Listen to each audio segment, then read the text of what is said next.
I've come outside, we're having class outside today because it's warm, it's beautiful out here, isn't it?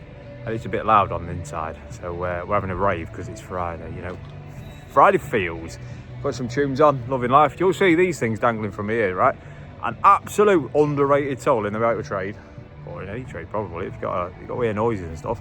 Now I used this yesterday and it sits in my toolbox, right? And it reminded me why I have it in my toolbox yesterday.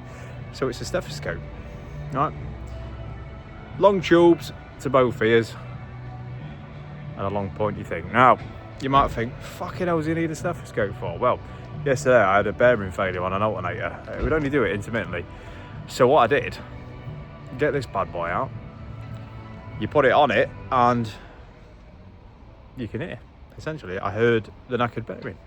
But most people will use a screwdriver and stick their ear to a screwdriver. Now that works, yeah, sound. But, you know, I've got a hand free now, haven't I?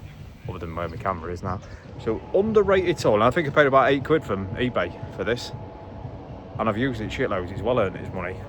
So, guys, show us your underrated tools. Tag me in your videos and let me know which is your most underrated tool in your toolbox. Love you, bye.